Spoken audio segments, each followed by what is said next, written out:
Y'all read everyone like. Welcome to the In the Stiffs podcast like. With me, Sammy Easton from the Toon, with me pals, Gav Cowan and Dave Edwards.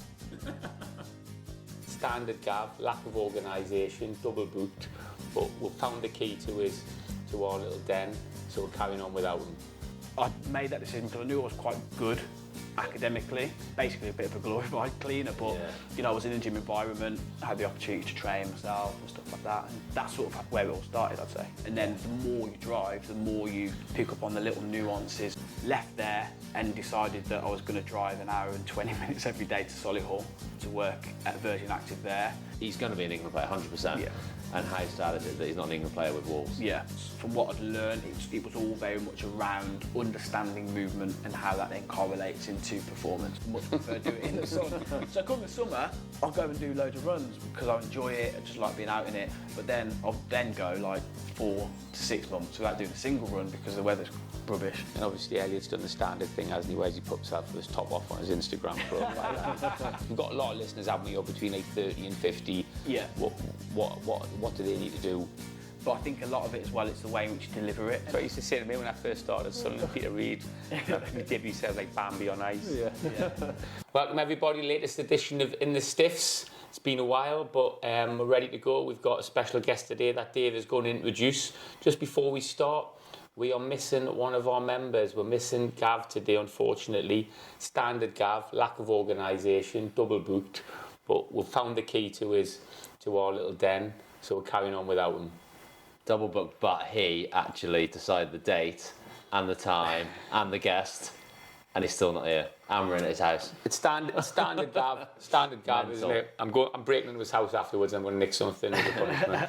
But our guest today, welcome Elliot Sterling, a sports performance coach, academic health fitness coach, director of fitness. This is all according to your LinkedIn, mate. Founder and creator of Program King. Elliot's worked with loads of athletes in all sorts of sports. Worked at Thomas Telford School as well. Yeah. Trained myself for a little bit of time when I was playing. Yeah. But welcome to In the Stiffs, mate. Thanks for having me. Welcome, Elliot. Right, Elliot, let's get straight into it. We'll talk a lot about your fitness and your journey that you've been on, but just right from the beginning, as a child, your sport was football, wasn't it? Yeah, football. Were you any good at football? I like to think I was, yeah. Obviously, you always look back with sort of rose-tinted glasses, don't you? Think I could have made it, sort of thing. But no, it was at Wolves Academy from under 8s until under 14s. So had academy background, had that experience. What position? Centre mid is what I always say I am, but when I was at Wolves, sort of particularly towards the later years, got released at under 14. So you know what it's like if you've ever been in that position or you've been around it, and you know when you start getting moved out to like left back and left wing. You probably do a job at full back for me, and you go, okay. But yeah, centre mid, but always had that little bit of like feedback that you're a little bit on the smaller side, and I was quite a late bloomer as well. So like physicality wise, at the age of 14, you got some lads. That were you obviously you're ripped now? Were you slight back then? Yeah, I was slight. Yeah, I've always had strong legs, but upper body wise, yeah, I was quite slight. And obviously, at this grand height of 6'2" now, you know, I was small. I was small at a young age. That academy, any players in there who kind of went on to? Quite a few in my age group that went on to have good careers, to be fair. Obviously, Kyle Bennett, one of my good mates still now. Young brother of El. Scott Malone. Yeah, he's had a really good career, Scott Malone, hasn't he? Yeah, really good career. Scott Malone, Andre Gray. Trying to think there's more. You say Danny Bart as well? Danny Bart as well, yeah. Was your age, Danny? My age, yeah. Good team that was, wasn't it? It was a good team. No wonder he got shipped out to full back. Yeah, I know, right? Yeah. But I remember when Danny first came in, and he was just like, you put yourself in front of anything. And he was one of the physical ones, big difference for me. And I think that was when I started to see like the difference. How did you cope with that, getting released to 14 then? Tough? Yeah, it was tough really, I think, when I look back at it, particularly more now in hindsight, because obviously, like I say, I'm really good friends with Kyle still, and he's not playing professional football anymore. So when I saw his transition out of it, and it kind of forced me to reflect back on mine as well. And when I look back on hindsight, and I think when you're a kid, you make decisions, but you don't really process it as much. Yeah. But I do think it definitely impacted the faith I had in myself to actually make it, I think, if you know what I mean. I still thought I was a good player, but up until that age, because I was at Wolves from 7, 8, top, all always the way been through really then. flying. You just think, I'm going to be a pro footballer, and then when it all changes, it's. How long did you pursue it for? Sort of after that, so you got released from Wolves. Were you still trying to? Yes, I got released from Wolves, and I went on trial at a few different places, Villa, Port Vale, and then Shrewsbury as well. Villa said, "Nah, you crap." Appreciate your honesty. Yeah. Went to Port Vale. That was a bit far at the time. It was like School of Excellence. I think Shrewsbury might have been a School of Excellence still. Yeah, but there was a coach there, Steve Wheatley, who was at Wolves. He left before I got released and went there. And when he gave my dad a call and was just like, "Look, come on down for a trial, but we know we'll have you." So I went there at the start of the under-15 season. Halfway through that season, I started playing, despite the fact of still being quite small. Me and Andre, and another lad who doesn't play anymore, but we played for the youth team. Yeah. And so, obviously, it was a big challenge for me physically, but I always found that I played a bit better at that level. End of that year, Shrewsbury offered me a scholarship, but it was quite raw, I think. I don't know if I processed that at the time. It was a decision more that my mum and dad made, sort of thing. Do you know what I mean? Yeah. For me.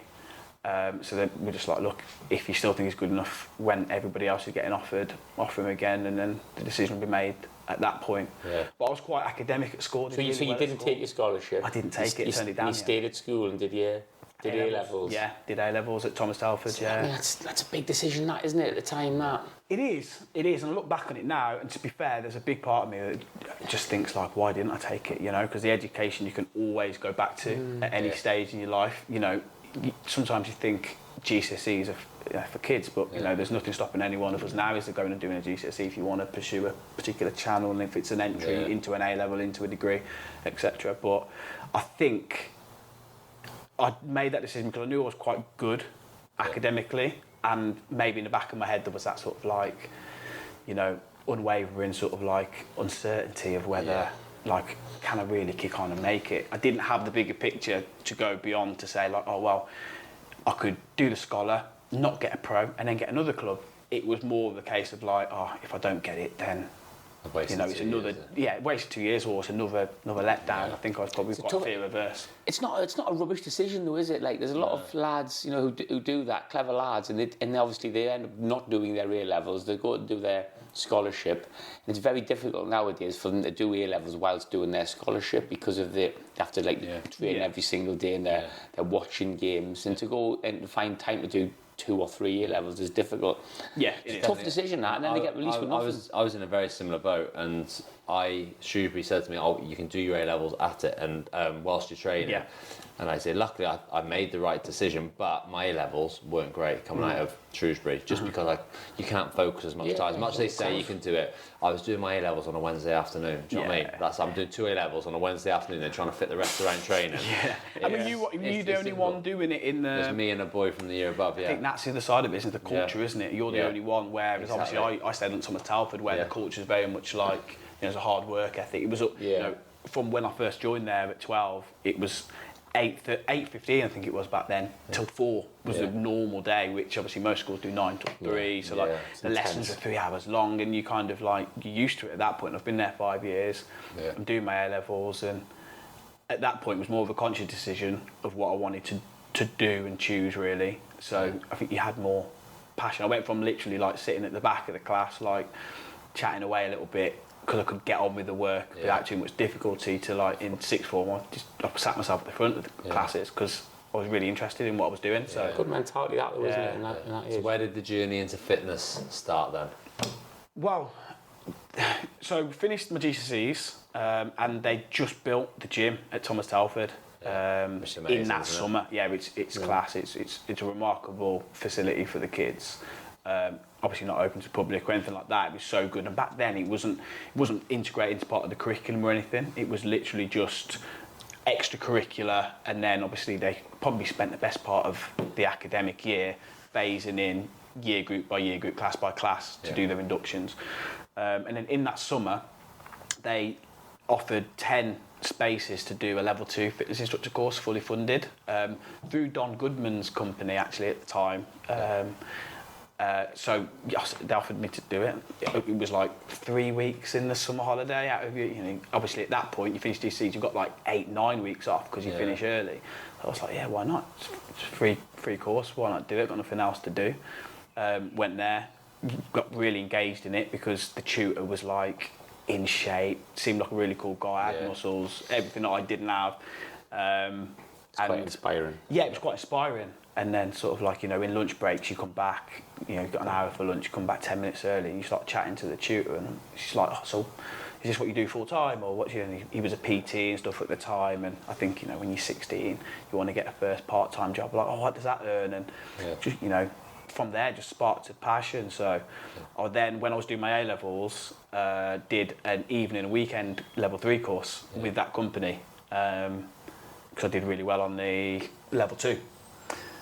Passed that, got a part-time job with that firm, with Don's old firm, just gym instructing, basically, just sitting in a gym and just keeping eyes on, supervision. If anybody's doing anything drastically wrong, go over, give them some advice. People didn't really talk too much. Basically a bit of a glorified cleaner, but I was in a gym environment, I had the opportunity to train myself and stuff like that, and that's sort of where it all started, I'd say. There was no football though. So in sixth form you're playing for Thomas Telford, who are massively successful, aren't they? Although I would say, not that we were bad, but like the standard is so different now. Obviously, they've got a football academy now, where back then we had good players, like Elliot Jarrell. You might know Elliot Jarrell, the local lad. He was a year above me, but obviously sixth form, it's a combined 6-1, 6-2 team. So we're playing with him, some other good lads as well. But some weeks we'd have like 12 players. Just about scraping through. Because on a Wednesday afternoon was when the fixtures were. But at the time, sixth form only did a half day on a Wednesday, so like you'd get to midday and then a lot of lads just want to go home. Do you know what I mean?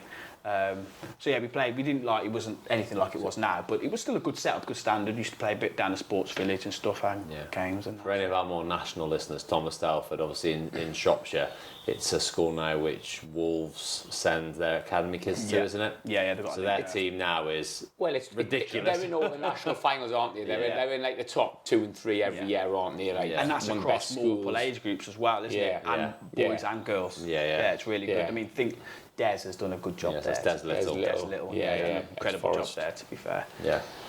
So then, but you weren't playing football for anybody else other than school? No. I mean, that's a drastic fall off. Isn't it? From 14, like you're at the academy, Wolves Academy, think you're going to be a player, and then you do a bit of trials, then suddenly boom, football stops. You're playing for school team. Yeah, it's completely stopped. Yeah, and just literally immersed in the gym. Yeah, but again, I think it was like that. Gravitating towards things that you were good at. So like I had a natural knack in the gym, and you get a little bit of sort of like positive affirmation. So like on the level 2, I think I got like 100% on both the exams. Level 3, I got 100% and then 98 on the nutrition. He's smashing it. They're saying, come and get a part-time. It was great, and I had good, results from one. Yeah. I think at that age, I was prime age, 16, 17, loads of testosterone going around your body. All you're doing is lifting weights, you're getting bigger. Other people are saying, God, you're getting big, like, what are you doing? Off it. You're buzzing off it, so just... Girls buzzing off it. Just carried on with that, really, to be fair. Yeah, it was good. And then transitioned from there and just started doing PT. Just Gen Pop PT. I was going to say, so when you moved into sort of the general population and training people, were you just going out of the curriculum at that point in terms of this is what a PT does, this is what I've learned on the course, or are you thinking outside the box a little bit in terms of your own training, what you might possibly work on them with? I think to start off with, you go off the curriculum really, because that's how the course is kind of delivered, and I think that's what you get from a lot of bits of education, right? It's all based on research and what research shows, and this is how you train for that. So you start. That's your starting point, really. And then, a bit like a driving test, you learn how to sort of pass your test. And then when you first go on the road, you still drive that exact same way. And then the more you drive, the more you pick up on the little nuances of like, okay, look out for this, notice that. Oh, that didn't quite work as effectively with that person as it did with that person, even though I did the same thing. And then you start to pick up on all the different sort of like 1% here and there that might make a difference. So go on, what happens next then? So you're 18, you start being a PT, so that presumably, if anybody listening, how does that work? Do you rent out a place in the gym? So I started off trying to do a little bit of PT with Don's company, and they used to work out of Wolverhampton Lawn Tennis and Squash Club, which is really small. It's a tennis club with a gym, so probably, nice. Not like smaller than my unit, for example, the gym is. So it was okay, but you didn't get many clients. Left there and decided that I was going to drive an hour and 20 minutes every day to Solihull to work at Virgin Active there. My thought process to that was just a little bit more of an affluent area. The gym was a big gym in the Midlands at the time. I think there was like 7,000 members, 4,000 or so active, and you're on the gym floor. You're like, whereas at the tennis club, you have to sort of like source your own clients a lot more actively and be a bit more strategic with it. Whereas when you go into the gym floor, if there's 200 people on the gym floor, I'd literally just walk around and just like chat to people. Are you okay there? Anything I can help? I don't think I've met you before. You just get your face out there, and before you know it, people are going to the gym for a reason. And if you're a friendly face and they need advice, they might only come over and say, you've got a different exercise for this, or then the next time it might be, I'm not really seeing results in this. You give them a bit of advice, it might work, and then over time it sort of snowballs. Yeah. So you're getting clients in there, so you've got quite a few clients. Who are your clients at this time? A range of people? A range of people, it's not like, is it just middle-aged, not just middle-aged mums, it's... No, ironically, I didn't really, don't really sure that's ironic to be fair, but I didn't really do a lot of work with women at all. Primarily men, middle-aged men, some older men as well. but in better shape. So yeah, just sort of like your everyday person, really. What are you charging at this point? It was fixed by the gym. So the gym. So this is all through the gym then. So the gym are paying you a wage. Yeah. So the model was that you're on a 0-hour contract when you were allowed to be on a 0-hour contracts then. So you had no guaranteed income. So how long is it? Is it this like 15 years ago? Yeah, probably. Yeah. About 15 years ago. I was like 19, so not quite 15 years ago, but there or thereabouts. So it's fixed by the gym. The members paid the membership anyway, and if they wanted a PT package, they'd go to reception, get a PT package, and I think like 10 sessions were like 350 quid or something like that, so £35 a session. And then you would get 50% of the cost, so they'd take 50% cut. You pay no rent, but so for me at that time, at 19, living at home with mum, driving my Vauxhall course an hour and 20 there and back every day, I didn't have the ability to sort of pay up £600, £700 a month rent with the risk of not making that in clients to start with. You had no base salary though? No base salary at all. No. So it just depended on clients? Yeah. And did the gym give you the clients, or did the clients say, I want to do it with Elliot? Yeah, it's on you. It's on you to really network and stuff. So there was a PT manager that would sort of like set you targets, to try and get as many clients in this month as they've set. Not that I ever really saw it, and you guys probably quite know, I'm not really a salesy person at all, but they're obviously there to try and protect you in that role as well. Like you need to be earning some sort of money. And then I think the biggest strategy that I did, I went into the sales team. So I had quite a good relationship with one of the guys in the sales team. And I don't know if this is allowed. It wouldn't be allowed now, I don't think, with GDPR. But I just said, look, have you got a list of all the new members from last month that you could just print off for me? And I literally remember going home and I sat in my bedroom, a little box room at the back. I literally went down the call list and just called every number. And how I did it was just like, I'm PT from the gym. I could sit, it wasn't like, can you come and do PT? It was just like, I'm a PT at the gym. My name's Elliot. I'm on the gym floor most of the time. If you ever need any advice, come and let me know. Welcome to the club. Yeah. And then it was just sort of went from there really. And I picked up a couple of clients from that straight away. Yeah. I used to book people in for taster sessions. I was like, look, just 30-minute non-obligation sort of like taster. Just talk through your goals. I can set you a little outline plan just so you've got something to start if you're a new member. And then, some people, you do the 30 minutes and straight away they're like, yeah, I want PT. Some people you'd never hear from again. We're putting in that little bit though, isn't it? That little bit where it's like, you give them the little taster sessions and people think, no, what are you doing that for? You're not getting paid for that, but you just think it's playing the long game, isn't it? Yeah, of course. I think it depends on what you're in it for. I think I'm quite fortunate. I do think I'm quite fortunate in the sense of like through my education and with that guidance through Don's company, the people that I had around me were very meticulous on how you do things. Like I always remember the one thing was like, if you've got a client doing press-ups, for example, don't stand up while they're doing their press-ups, because it's just that level of, you know, where you're standing can, for some people, can be quite intimidating. Yeah. It's not very personable. You never have your phone out in a session. If you're using a stopwatch and you need a stopwatch, there's no clock, you get a stopwatch, not a phone. Yeah. You know, you come down, you kneel down. I see that all the time. All the time. PTs on their phone and that when they're doing it. But I've been using them yet, especially nowadays. When like, I think Elliot's charging £300 an hour. I think the thing is, though, it's like how I was taught. It was just like, you know, they're there for that personal experience, and you want to try and make things look as professional as possible. And then when I started working at Virgin Active and I saw other PTs doing it on their phone, I had every belief that they were probably using it as a stopwatch, but I could then see all of a sudden what it looks like. It just looks like your PT's just on the phone. Like, it looks horrendous. So I had those sort of like values, I guess. So for me, when I was looking to get a new PT client, the goal was not to get X amount an hour. It was to try and get the person from A to B as best as I could. Yeah. And I think that, you know, holds value over time. Yeah, definitely. So obviously you're working at the gym doing that. How long was it until you thought, no, I need to go and do this by myself? Because on the way, you obviously moved back to Thomas Telford School. Yeah, as well, of course. So there was a little bit in between that. So I was at Virgin Active only for about 18 months.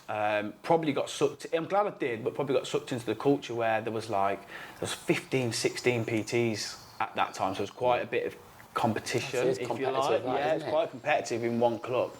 And there was a few PTs that were leaving and were like, to take 50%, like it's a bit of a joke. And then I sort of just thought, well, yeah, you know, with the petrol and stuff, if I go, you know, by myself and do half the amount of clients but charge them the same price, I'm getting the same money, but I'm doing half the amount of work, if that makes sense. Not because I wanted to do less work, but it just makes logical sense, doesn't it? So I sort of had quite frank conversations with all my clients one-to-one and was just like, look, we've got a relationship going on here, we get on really well, but I'm thinking of doing this. This is the situation, this is the reason why. And most people are horrified, like, what? Like, couldn't believe it. Because obviously they want to see the best for you because obviously you've helped them as well. So I probably took like 3/4 of my client base and just did mobile PT, which I was going to people's houses if they've got the space and the facilities to do it, or I'd have, you know, a bit of my own equipment and we'd use parks and stuff, which is a great idea until it starts raining. It's not a bad idea though, is it? It's all right. Really? Yeah, it's all right. It was good. It gave me my first sort of like taste of like really going out for yourself. Even though you are by yourself, because it was a 0-hour contract, you're still in the market. Yeah. Whereas this was like, you've got to now really... Well, you haven't got that footfall every day. No, you haven't got the footfall, exactly. So I did that, and then one day got a phone call from the head at Thomas Telford, and obviously because I went there as a student, the company that used to oversee the gym and manage the gym, they were coming to the end of their contract, and I think essentially what they'd realised is they were charging X amount. They were putting pretty much one member of staff in there, probably not paying that amount. So they were just like, well, we can just do this direct. Yeah. Called me and said, this is the situation. We want somebody to manage the facility, keep it in good nick, deliver sessions to the sports teams across various age groups, and then the role sort of then evolved from there over the time. I was there for 8 years. And did you get the option as well? And after hours, you can use the facility as well? Yes, that was part of the deal because. Obviously, you can imagine I was like 21 at the time. Yeah. It's not a qualified teacher's role. It was like a specialist position, fitness centre manager they called it. And so the salary was X. I was probably earning that anyway. Although it was stable, it was nice. My passion really was for the one-to-one work. So I just sort of said, is there any opportunity where I can still do my PT alongside? That was just a blanket question, not necessarily the facility. And he was great. He turned around and said, look, you can use our facility, it's not open to the public, so we won't let you take the mick with it, but we'll let you do 3 hours a night after hours. So I did 3. I ended up filling those spaces 3 hours a night after. So how does your own business come around then from that? I think it's sort of gradual progression really. So obviously really enjoyed my time there in various degrees, but like I say, but you're building up your own client base at the same time. Client base at the same time, and sort of like realised that my passion really was for that. So in that time, from when I left my Gen Pop PT, went to Thomas Telford. Within that first year, I did a load of CPD because obviously I was then delivering more sports orientated programs for the sports teams. That was the role, and then realised actually there's got to be a bit more to that side of things. Because obviously some of the exercises that I was doing are things that I was doing a lot with my Gen Pop, which there's definitely a crossover, but I knew that there was more to go. So I did a load of CPD in that first year and then sort of like never stopped since. Did a load of like strength and conditioning courses, biomechanics and things like that. And I think Jake Jervis, if you know Jake, he's a local lad, and then Danny were one of the first few people that I reached out to because I knew. So you're thinking, let's try and get some some professional athletes, professional footballers. But it was professional footballers or professional athletes or footballers. Yeah, so and that was just because of my interest. It's a sport that I've played, the movements. From what I'd learned, it was all very much around understanding movement and how that then correlates into performance. So why not start with something that I knew Danny Bart really well. Obviously played with him, and so I just said, look, I've got these qualifications. I really want to put them to use and apply them because a lot of the things were things I couldn't do with kids. Come in, do a few sessions. Obviously, I won't charge you, but I just want to put them to use. At that point, it wasn't really, there was no social media like it is now either. So it was literally just for the passion of it. And then I'd say after maybe like a couple of months, he was like, yeah, like I'm really feeling the benefits. I want to keep going with it. And then it sort of snowballed from there. And at that point, obviously into the football world, you would have met a little bit of opposition, I suppose, because what you were doing with clients, the fitness coach at a football club might be saying, well, you can do that at a football club, but they've got to look after a whole team where you're looking after an individual, and that's very different, isn't it? Yeah, sure. So, I mean, I've had different experiences over my time. I mean, been doing it like 12 years now with pro players, and some are really open-minded and really happy for you to do that. Some clubs are. And it's the individuals in those clubs, isn't it? Sometimes it's more about who's in charge of the sports science department or who's the physio or who's the strength coach and stuff. Obviously, the landscape's changed massively since then. Now it's quite common that people go and seek and do their own individual work, but back then it wasn't quite as much. But yeah, you get a lot of pushback. It's a mad thing, that, isn't it? You know, like if you're a footballer and you're worth like 30 million, you're on a lot of money, and you're suddenly going off to some like bloke who they don't know. They're thinking, like, who's this person who's looking after you? 100%. I can understand the avenue, the angle that they take. I wouldn't know if it was always that. Sometimes I think there's other politics that come into it as well. It might look bad on them, or they might feel it looks bad on them from a club's perspective. If it's like, well, you're the fitness coach, why did they have to go and do X? But without like putting any member of staff at any club over the years down, I think it probably comes more down to the logistics, because particularly at the lower level clubs, you just don't have quite enough staff to really offer an individualised program to lads. For personal experiences, the one area the club need to be aware of is obviously from a loading point of view. So they need to make sure their player's right for a Saturday, and if they're doing extra work, then that needs to be tailored into their week. With statistics now and data they take, it's a lot easier, but back then it's a bit like, how do you, because lads will probably come on their day off. Of course, Wednesdays were big days. Definitely. So obviously the players aren't getting their rest day now. But I think it's the players who would have come to see you. You look back, and they're the players who've made the best out of their ability, because they are seeking to get better every single time. So some players you can't mention some players now, can you? Then because some of those players will be at obviously top clubs and they're working with you, but they might get criticised by their clubs. Or whatever, or some of your club. And as well, I suppose, if I'm a strength and conditioning coach at, I don't know, say Shrewsbury. Blows your ego, mate. It's hurting that, isn't it? And go, why is this? And also, if I was the manager or the chairman, I'd be going, hold on, I've got an S&C coach, strength and conditioning coach. Why are you going to Elliot? I might as well get Elliot into the club. I'm paying this player 15 grand a week. I'm paying you 70 grand a year, whatever. Why is he spending his own money to go see someone else, and I'm paying someone here? But you must understand the fitness coach's dilemma in terms of they've got 100%. Whole, for workload for them, they've got 20 players to look after and monitor and things like that. It's hard to get that individual approach, and that's why I think you come into it so well and supplement it.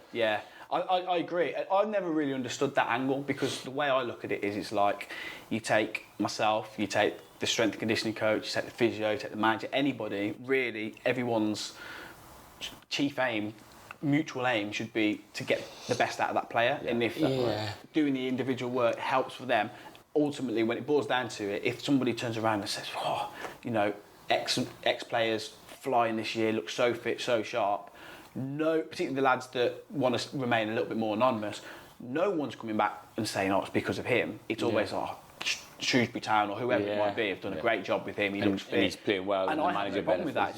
That's not what I'm in it for. You know? So You do get that. Give us some names, Obviously, some people you can't mention. Yeah, so local lads that like listeners might know.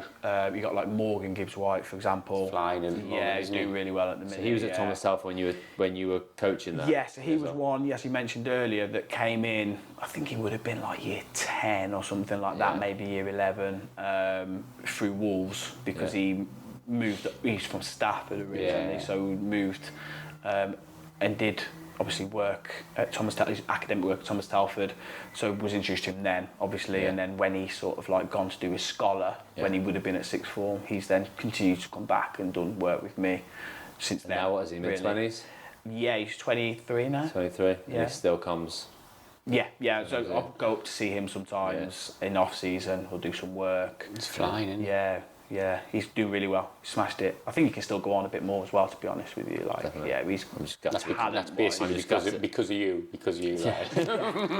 And he's a bit Marmite with Wolves fans, but I'm gutted he's left Wolves. Is he Marmite with Wolves fans? I think he is now because of stuff that's happened since. But he's such a talented boy. And Scott's nodding in the background there. Scott doesn't like him, does he? He doesn't like him. Tell you it's mate, that Scott. You can't say that. It's such a shame because he is such a talent. Amazing talent. And Wolves put so much time into him as a kid, and they had to sell him for, I don't know if it was for FFP reasons or whatever. They had to sell him, and it's a shame because he's going to be an England player. That's not his fault, is it? No, it's not his fault. But I say he's going to be an England player, 100%. Yeah.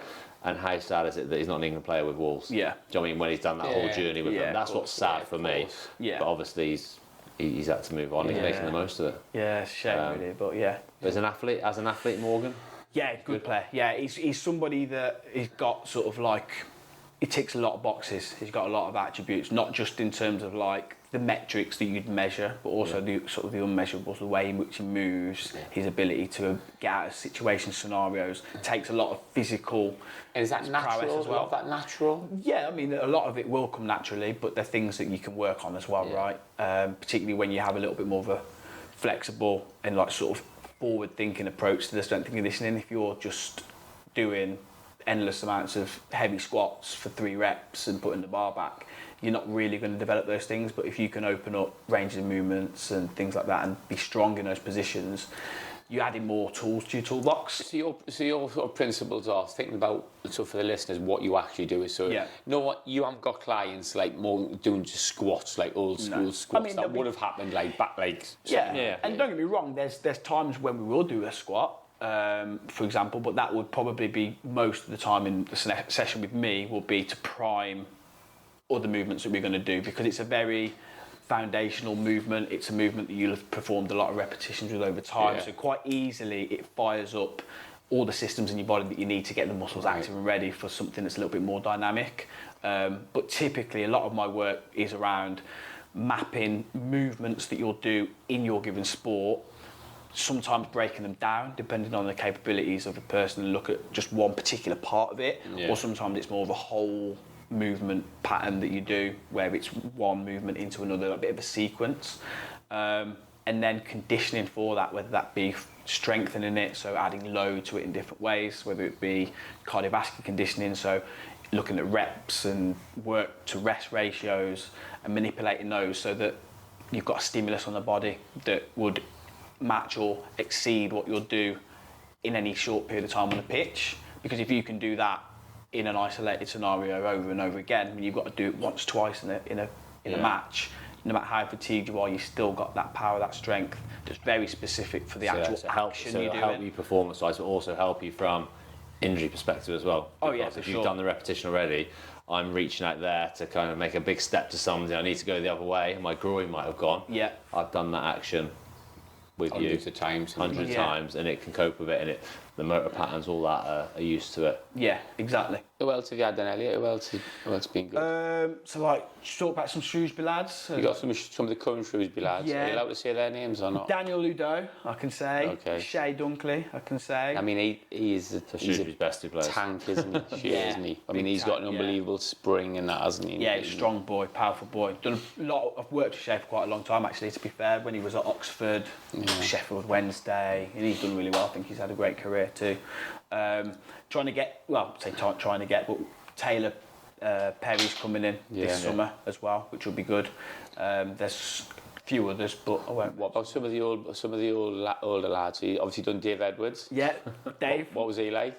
Classmate, yeah, really good to work with. I think, to be fair, I don't know if I've ever said this to you, but I always remember when, obviously, Dave contacted me and got in touch, and the first time we met, we had that consultation, obviously at Thomas Telford, just a sit-down chat, sort of establish what it is that you're trying to achieve, where you're at, where's your mind at, why have you come to me.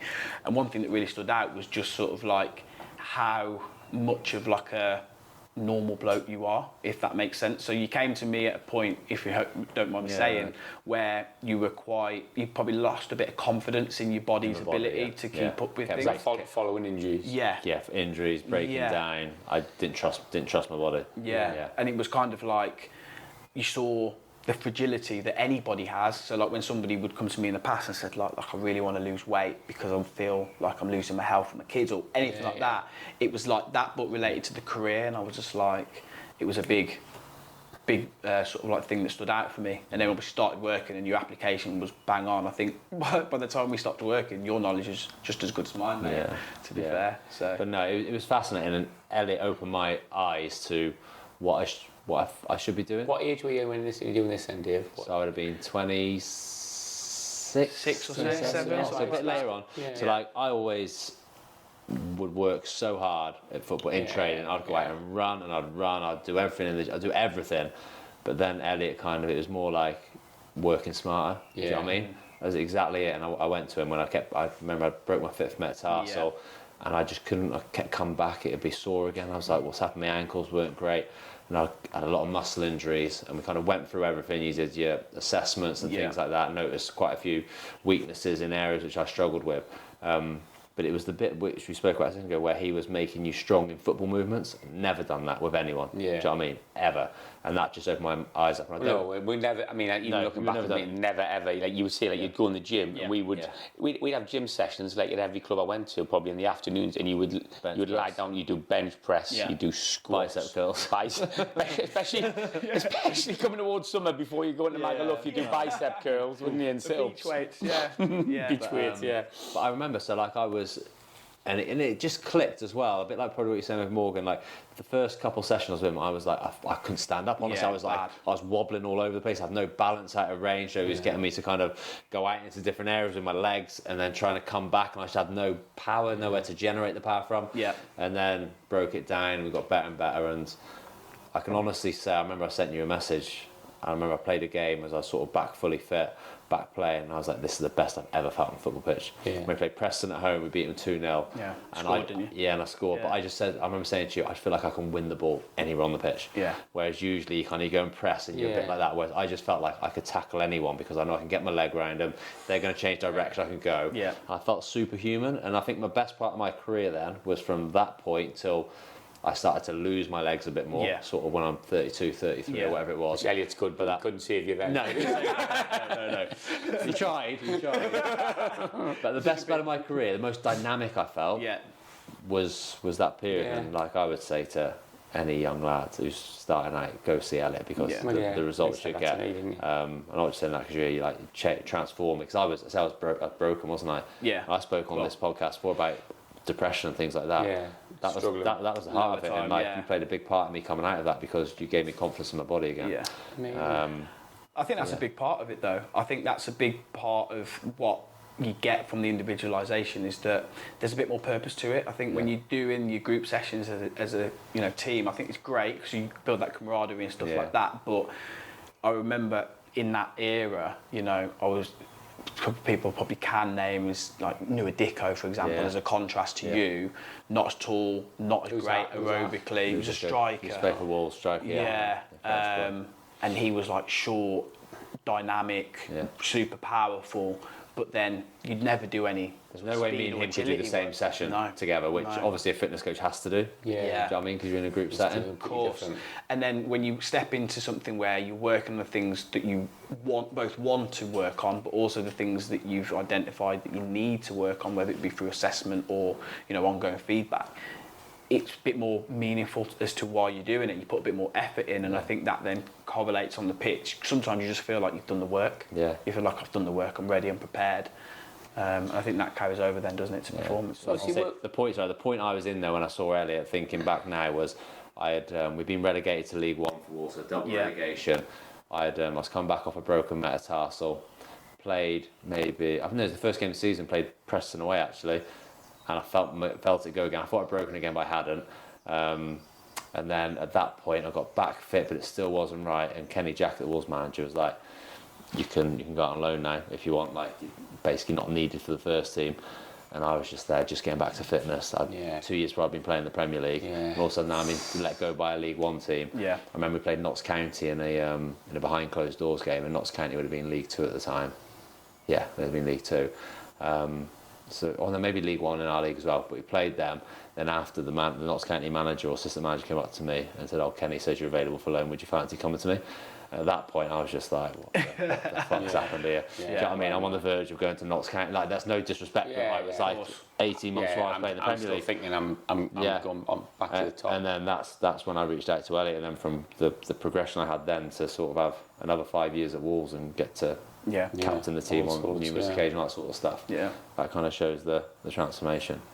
So if Danny Bart hadn't passed your number on, mate, there I'd you have been go. spiralling down those things, mate. I think I owe him a few quid for some You should have charged him more, mate. Obviously, you work with some top players there. So what sort of character traits have these top players got though? Like, is there are some of them obsessive, or some of them just ridiculously hard working, or is it just a complete mixed bag, or what?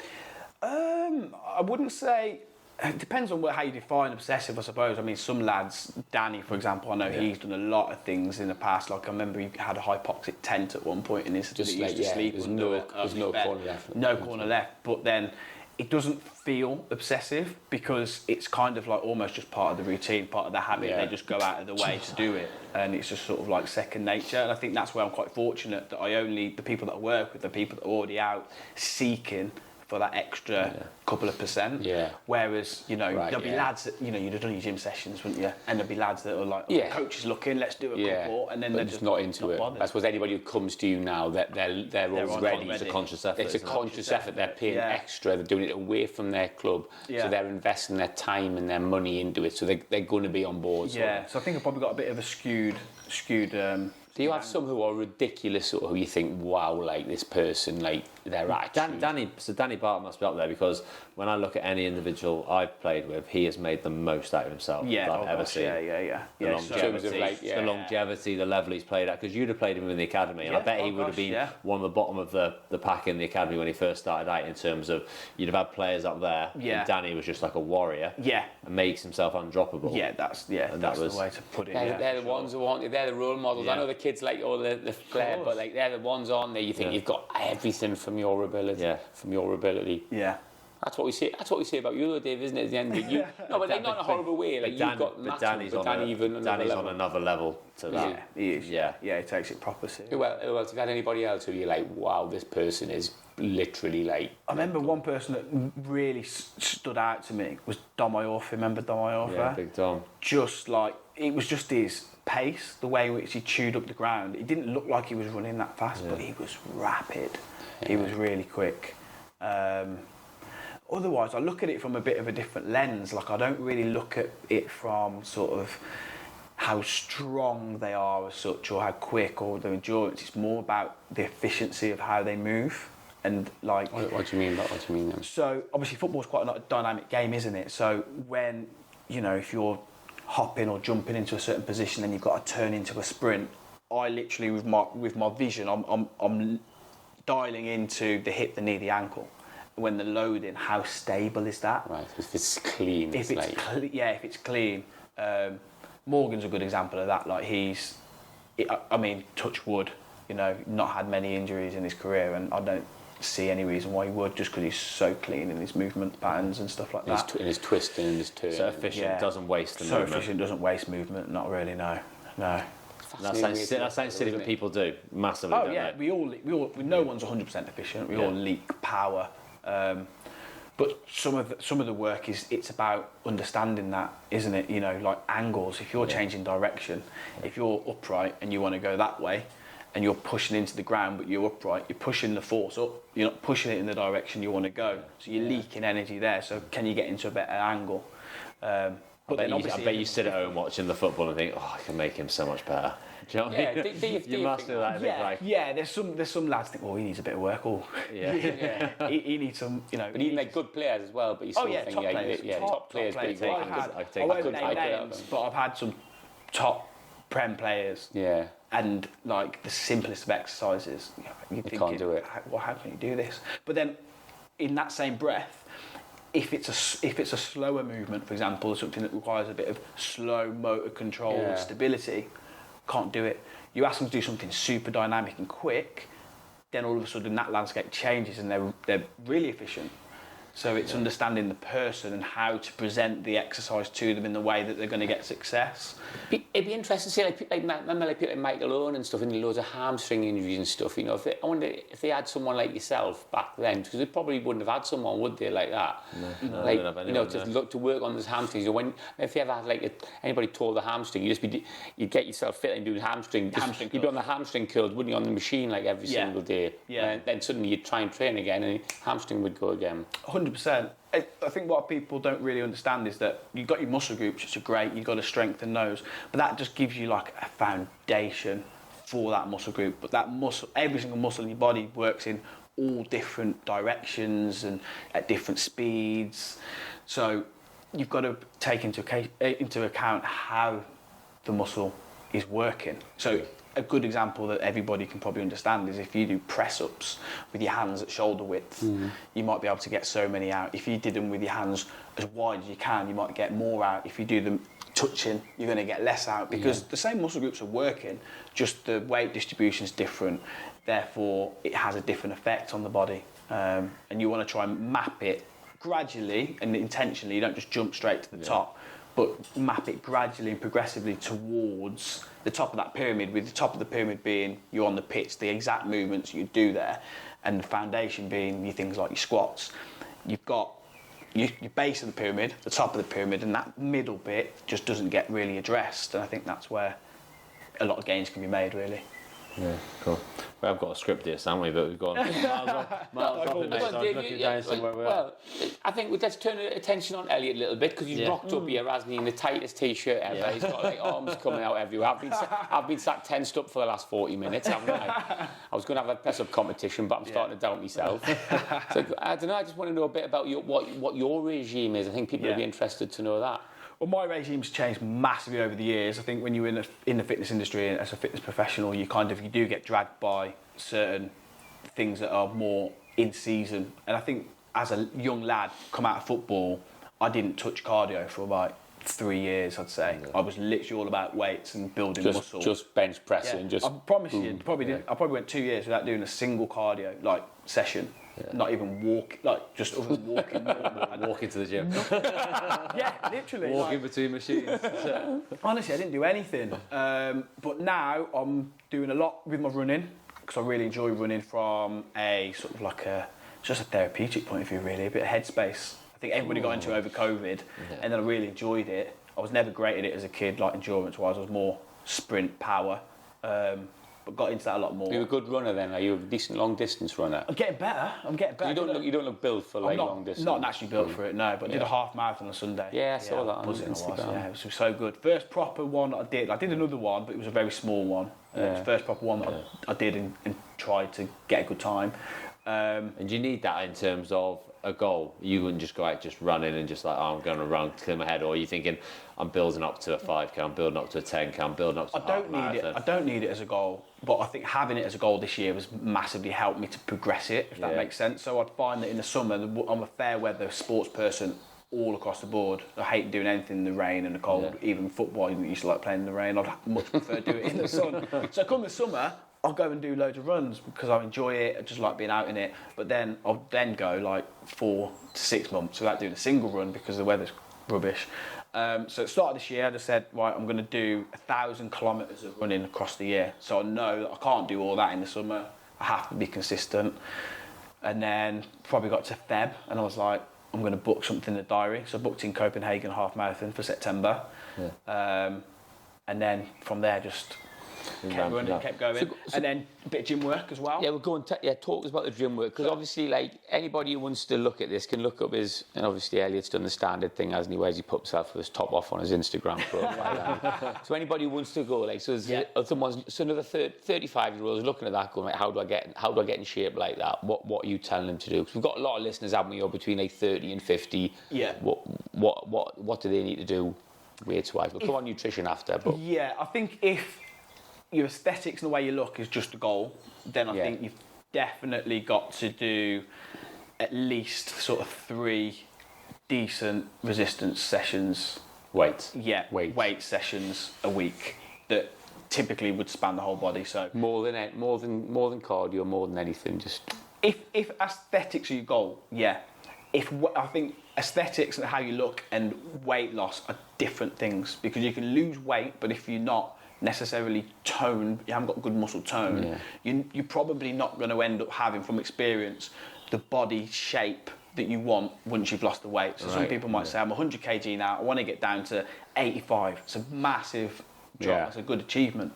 But what 85 looks like in your head with pecs and delts and biceps, it's not going to be that, because you've not stimulated the muscle, you haven't got this tone. Right. So 3 to 4 gym sessions a week if you can, but at least 3. Easy way to split it. It's nothing special new. Be like a push-pull leg. So push being anything that you're pushing, literally. Chest, shoulders, triceps. Pull would be back, biceps, and then do your whole lower body in one. Holding more muscle mass elevates your metabolism, because it requires a lot more energy to sustain. So you'll generally burn more calories at rest every day anyway by having more muscle mass. So that's a good start. I think if it's a weight loss and you want to lose your body composition, you can't get away with not doing some cardio and then good nutrition. But with those things being said, that sort of framework of having a good mix of resistance and cardio is good for health anyway. Nutrition and exercise, it's not just 50-50, is it? Like, probably nutrition you think is more important than the actual exercise in terms of if you want to. For the vast majority of cases, yes. Definitely when it comes down to sort of like a weight loss. By that I mean dropping body weight. Body composition, and sort of like you might stay a similar sort of weight, but you've built a bit more muscle mass and lost a bit more body fat. I think the nutrition is more about what you eat rather than how much, if that makes sense. So you could have 2,000 calories a day, For example, just for argument's sake, if 1,500 of those calories are coming from carbs, 400 are coming from protein and 100 from fats, it's not just the 2,000 that's going to yield the outcome, it's the ratios. So you could still have 2,000 calories a day, but if you were to have, for example, 600 calories to 800 calories of that coming from carbs, another 600 to 800 coming from protein, and then the rest coming from fats, although you're not changing how much you're eating a day, you would see a change in the way in which your body looks. Because, like, what do you think about all, like, the Weight Watchers sort of thing, where you have like 30 points, and so you, like, someone doesn't eat, then has like 4 timeouts or something at 6 o'clock. Not doing it, like, that's what happens, isn't it? That's not. Yeah, I mean, I don't think that's not even. It's not even like ridiculous. People do that. Of course they do. Yeah, and I think any sort of diet.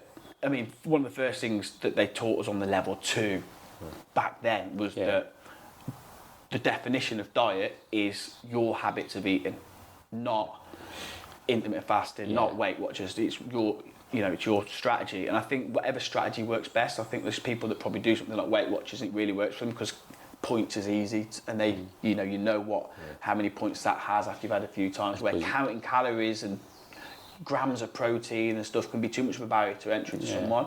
And I think it's just about figuring something out that's sustainable, that will work for you over time. There's a common sense has to come into it as well, doesn't it? In terms of like if you eat, everyone knows what healthier foods are to a degree, don't they? In terms of whole foods and things like that. Whereas if you're eating less calories, but those calories are 5 miles bars for the day, Yeah. you know, that's not for health. But I think in health, but I think if someone's trying to lose weight, you know, that's maybe fine. They might 5 Mars bars and nothing else. They probably would lose weight, wouldn't they? But they wouldn't have any. They wouldn't build any muscle. So, like you say, it depends what they're trying to achieve. I would think most men who are listening to this would want the traditional, like carrying a bit of muscle, but being like lean, like round the stomach, and but carrying a bit of chest and arms, wouldn't it? That's like you say, the beach body we were saying before. That's what blokes will probably want, I would think. Yeah, I'd probably agree. I think we all know that the messages are right. So minimal processed food. Yeah. Try and get organic food if you can. It sounds very particular, but it's what everybody knows. Drink plenty of water, avoid alcohol, avoid excess sugar. But I think at the end of the day, you've got to sort of, again, know where your limits are. So like we were saying earlier, weren't we? Like people sometimes say to me, I bet you eat nothing bad. But actually I do. I love it. I love a sweet. I love chocolate. Yeah. But I know where the line is for me, so I can get away with having probably a bit more than I probably on paper think that I have a week, to be brutally honest. But at the minute, with the activity that I'm doing, how active I am, and my energy balance, it allows me to sustain the physique I have. Don't get me wrong, if I were to drop my training 2, 3, 4 weeks down the line and continue to eat in that same fashion, I'd definitely notice a difference in myself. Have you had spells like as well in your life 100%. Where you feel yourself like carrying a bit more and you think, for sure. I think it's quite common actually in the fitness industry with a lot of like fitness professionals, because there's this perception, isn't there, that what does he know if he's not in shape, which is far from the case. Like, isn't it? Pressure. Like some of the most intelligent and best coaches that I've come across are people that are definitely not in shape. You wouldn't look at them and think, God, they're in the fitness industry, but their knowledge is a joke. So there is that pressure, and like I don't think I've ever really been, to be fair, on a general basis, out of shape. But for me, I'm like, nah, I'm overweight. You can tell the difference. Yeah, so we and Dave might not know this, but seriously, but I haven't. So yeah. But you're not restrictive at all in terms of if you go out for a meal, you'll order what you want on the menu. Yeah. If you're going out with some friends, you'll have a couple of drinks. Yeah, definitely. Yeah. It depends, unless I've got something like coming up, like obviously this weekend I had that half, and then some of the lads went out on the Saturday night. I was like, I'm not coming. Like, you know, I was carving up the night before everything. Like, you know. Footballers now, though, David, you said they don't generally alcohol's not, you know, in season. I'm not saying out of season. Obviously, they have like their spells. Culture's changed. But in season, I don't really think many of them drink. Do they really? No. They're not naturally fit now. The amount of work they have to do. Yeah. That it probably doesn't. And they have the nutrition plans, don't they, presumably with clubs as well. So that's part of you, though. Do you give nutrition plans as well? I'm more flexible with the way in which I sort of provide my advice to people with regards to nutrition, because again, it depends on the person. You know, I remember, Dave, for example, you went through a period of time, didn't you, where you were going on a vegan approach. So like everyone's got their own different things that might change over time. You don't have any thoughts about vegan, vegetarian? Not at all. Whatever works for you, as long as you can get all the nutrients that you need to allow your body to function in the right way, then whatever method that might be, in my opinion, is fine. Of course, you can always split hairs on things, but ultimately, it's what's going to work for you. That's what I'd say. You obviously work with young athletes when you was at Thomas Telford, but I've seen more recently as well now you're working with sort of young general population athletes as well. Yeah. Do you enjoy that side of things? Yeah, love it, to be fair. I love working with like younger lads and some younger girls as well, to be fair. There's a girl that I work with who plays for Stoke. Under 16s, and she started playing a few games for the reserve team as well, the ladies as well. She's only 15. How did your approach change with that? Obviously, because there must be limits to what you can do with. So just for the listeners, then, so it's quite good to say, isn't it? Obviously, you've worked with Dave's, Jack, My Hugo, Gav's, Wilson, haven't you? So and some young footballers as well coming through. So that's a different client base to these professionals. These are children who are like children who are growing, aren't they? Their muscles aren't fully developed. Yeah. I think a lot of listeners will be interested in that, 'cause I've had a lot of people ask me about you and wanting to get their children involved. So how does your approach to them differ then? I think from a training perspective, the first thing, it's more about comprehension rather than thinking about loads and outputs. It's about understanding and being more aware within your body and how your body's moving and having that control, because that sets up everything. So that's the general premise at the start, and then once those capabilities start to get better, there's more motor control, there's more intentionality with the movement, there's more stability. That's when you start adding layers on that's relevant for each person at the time that they're at and their stage of development. But I think a lot of it as well, it's the way in which you deliver it. So like if we think back to when we were working, obviously the more we got into it, the more we were talking a little bit more technical about how this correlates and what muscles it's integrating, because your knowledge was getting better as you were doing your own research into it yourself, and obviously we'd work more. I think with kids, it's about making it more relatable and letting them see the path of why it's important and how to do it, to sort of encourage that to be more of a self-driven habit and activity, something that they want to engage in and understand the benefits. You're building that habit in the long term. So like it's changed a lot more now, but like for example back then, players would come in contact with me at that 25 plus age when they probably think, right, I want to take care of my body a little bit more now. It's taken a bit of a battering and I'm starting to feel things.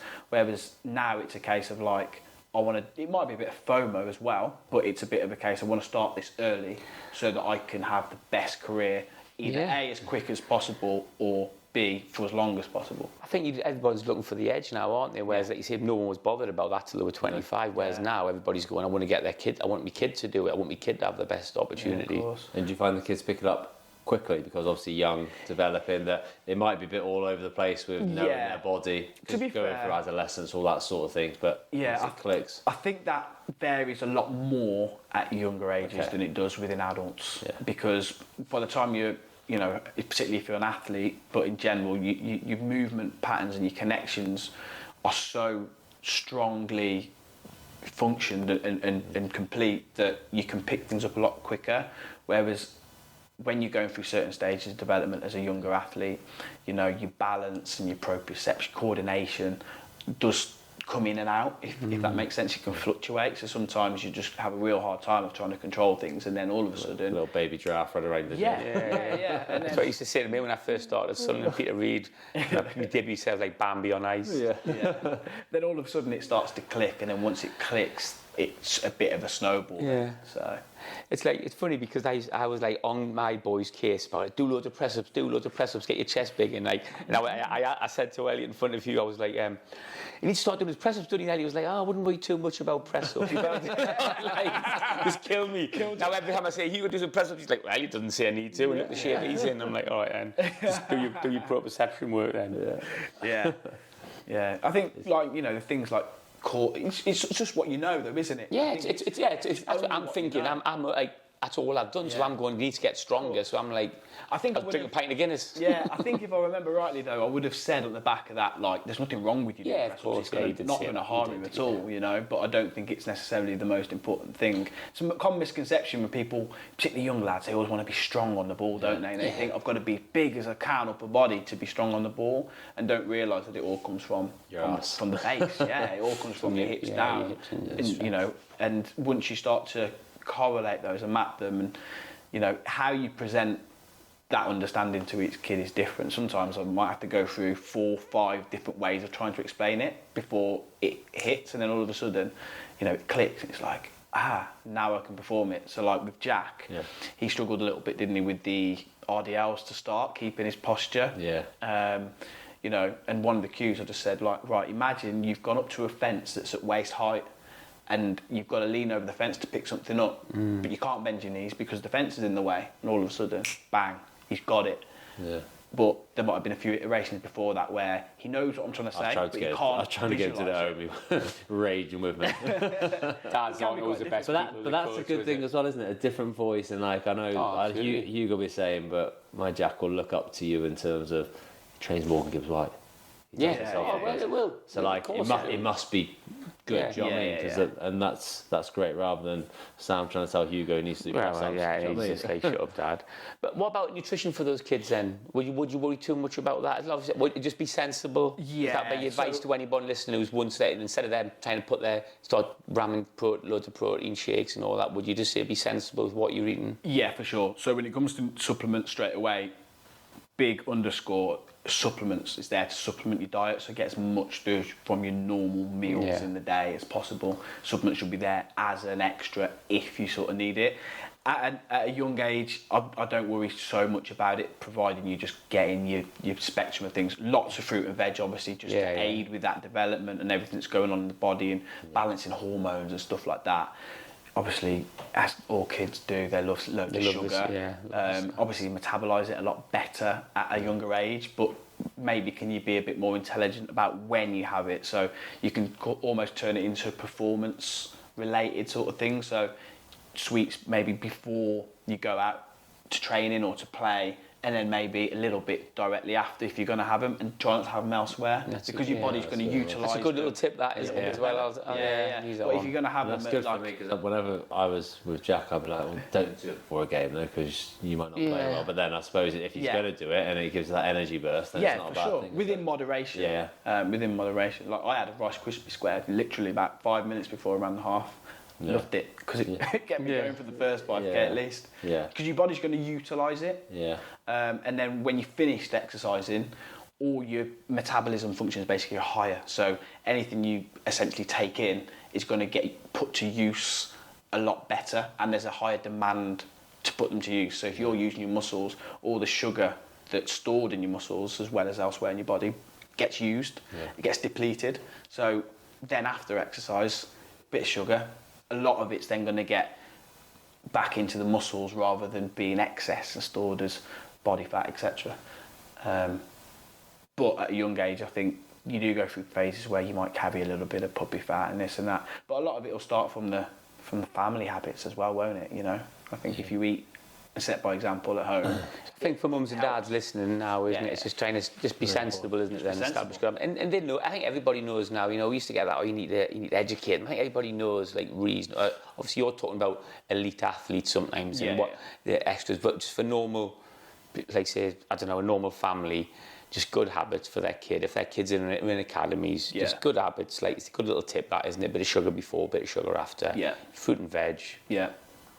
Sensible. But overall, for your whole business, people might see your Instagram things, think he works with football, but no, it's everyone, isn't it? Everyone. Yeah, I work with everyone. So I work with Gen Pop. Yeah. I've got people that work 9 to 5s, people that own their own business, people that are in their 60s. Obviously people So when who you have are someone in their 13. 60s, obviously, it's very different to when you're working with Morgan Gibbs White, isn't it? Sure. Like their aim is just to be generally healthy, keep their weight down. Yeah. But so what are you doing with them? So one person that springs to mind, for example, is a client of mine called Steve, and he's just within the last few years had his first and then his second grandchild, and like everything changed. Then it was like, I want to be able to ride my bike with my grandchild and stuff like that, and it's like so it's mobility, so it's like stretching.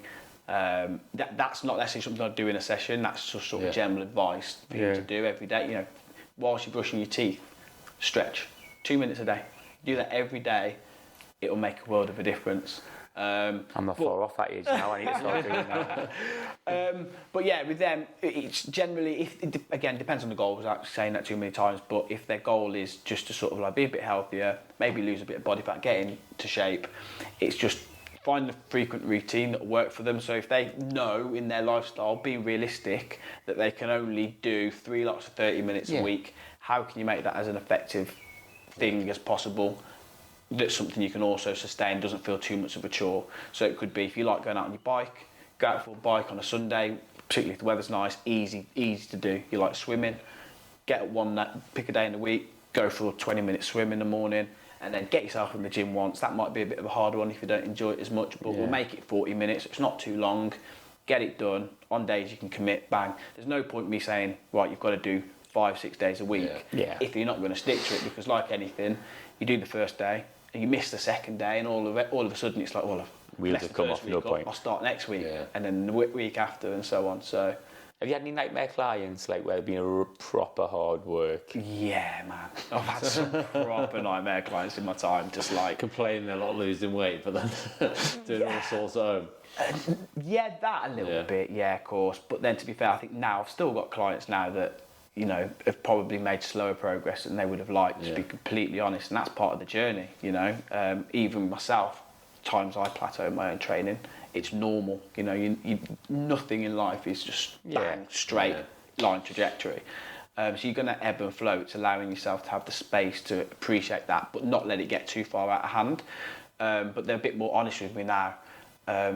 Some of the nightmare clients I've had back in the day were pretty much mainly just gen pop people that just, they come for a session, and obviously you build a rapport with them, and me trying to be, you know, personable with certain people, you know, they think it's then a bit of a chat and a catch up and a bit of therapy, and it's like, we're here to work, and it's like, all right, we've got 2 minutes rest, for example, between a set or whatever it might be, and they're like, oh, my lace is undone.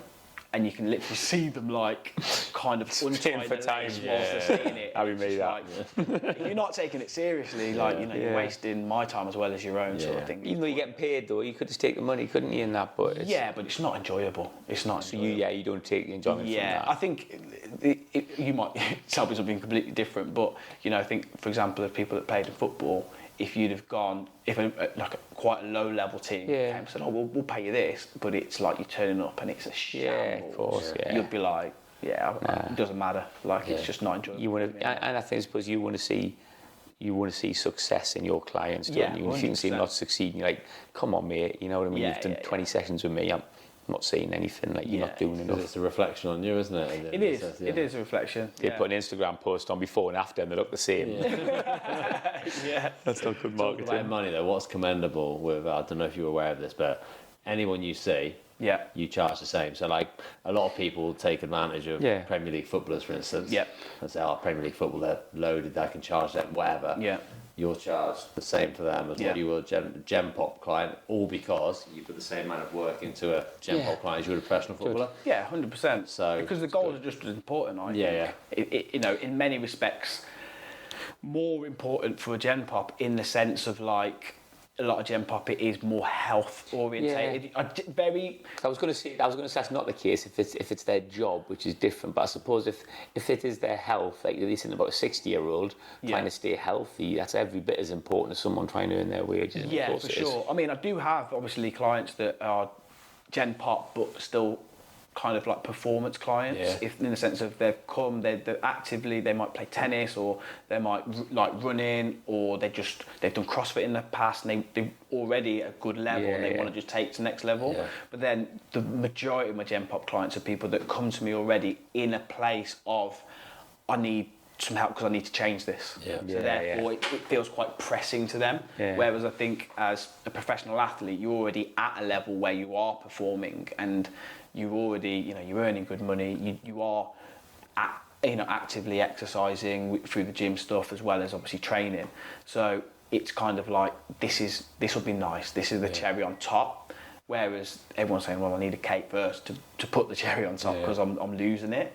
So I think in some ways it can be a bit more pressing. Do you have any preference then? Do you have a preference for do you like the professional, the top players, or? I would say I prefer the programming side of the sports performance stuff in the sense of it. I have to think a little bit more strategically and in more detail with regards to movement and pay more attention in the session as to what's going on physically and in terms of like motion. So that's a bit more interesting and engaging, I'd say. But the Gen Pop side, it's more about getting them to a level of intensity with each of the certain things to get the results. But some of the Gen Pop clients are hilarious. Like, you have a proper crack because they're just like, you know, take the mick out of you, swear at you, all sorts. It's class. So I wouldn't say I have a preference really, no. It's brilliant, that. I mean, some great advice there, Elliot. Thank you so much. I think that's amazing. I think the listeners will like that, won't they? It's fascinating. I think if they can get, and if they want to sort of find out more about you, you're on Instagram and everything, aren't you? Yeah. You said, I said to my wife, I went, I've got this coach for Hugo, like Elliot, and she was like, I'm not driving all the way to Market Drayton for him. And she saw his picture on Instagram and said, actually, I don't mind. She's taking him every time. Yeah, she said every time now. I've not seen Elliot once in his gym. You got your gym based out of Market Drayton, haven't you? Yeah, Market Drayton. And we'll tag you and stuff, won't we? And see, and if anybody's interested, and it's literally for all levels. It's not just. I mean, we spent a lot of time talking about football. It's for everyone. It's a fantastic facility. As well, it's an amazing facility, and it's Program King. Program King. We've mentioned that as the name of Elle's company. He's head to toe in Program King, so you can see. Come You watch it on just make YouTube. sure. And then your Instagram handles. So the main business one is at Program King, spelled the international way, so Program King. And then I've got one that's more about me coaching and sort of like what I'm doing as well, if anyone's interested in how I train and stuff, which is Elliot_Program King. So thank you so much, Elliot. Fascinating, mate. Lovely, great stuff. And thanks everybody for listening. Follow us on In the Stiffs. And we'll be back next week with another podcast. Thanks very much. Bye for now. Cheers, Al. Thank you. thanks.